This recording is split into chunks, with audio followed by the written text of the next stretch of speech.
everyone. So that's breakfast with me, like adobo and of course rice.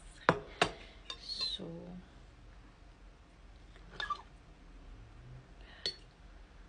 kain po tayo. Buon appetito.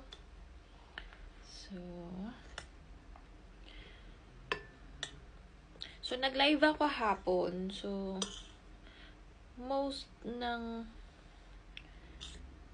tanong doon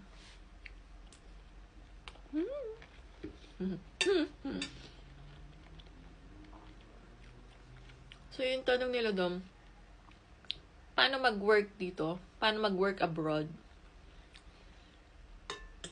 So dito kasi it's better kung mag-aaral muna at least basic ng Italian language. So para mas maganda kaysa naman sa pupunta ka dito and then tsaka ka dito mag-aaral. Pwede rin naman if marami ka din time or if priority mo work ka agad. So mas maganda at least basic matuto ka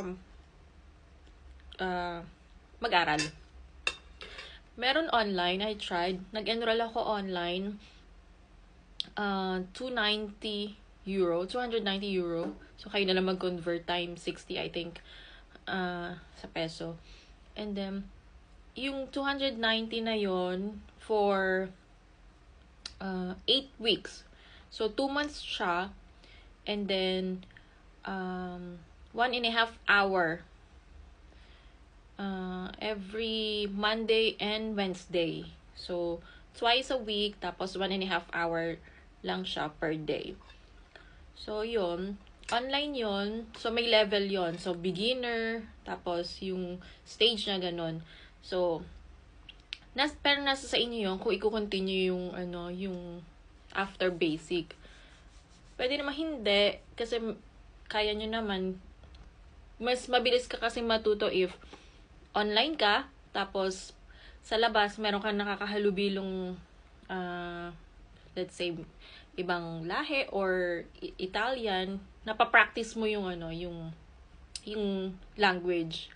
Kasi ako, medyo nahihirapan ako kasi online, work from home ako, tapos English yung work ko, tapos dito sa bahay minsan English.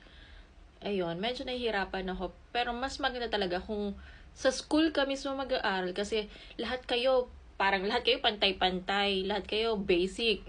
So, napapractice mo. So, walang mali doon, walang mali, walang basic. Kumbaga, kahit mali yung grammar mo, at least napapractice mo kung ano yung ibig sabihin nun. Anong meaning ng every word.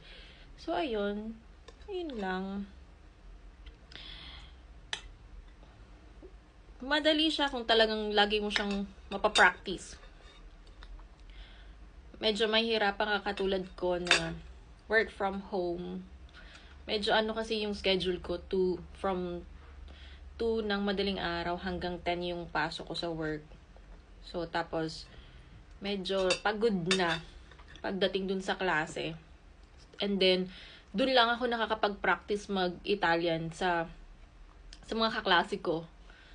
So, yun, medyo mahirap. Pero kung focus ka, pasok ka talaga sa school with your classmates, the best.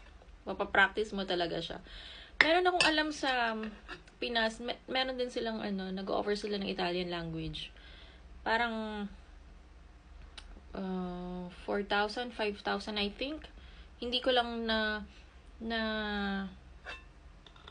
hindi ko lang matandaan kung kung ilang oras. Pero pwede din online, pwede ka din pumunta dun sa language training, ganon. So, yun. So, sa online, 290, dun sa pinasukan ko, pero hindi ko alam sa ibang, yun lang kasi yung nakita kong para sa akin, okay. Pati yung schedule, okay. So, 290 euro. So, 2 months, Sa school, hindi pa ako nakakapag inquire. Pero, close na kasi yung school year ngayon. So, maybe August or September na ulit mag-open yung school year. So, doon ako mag-enroll sa school na talaga para naman mahasa na yung Italian ko.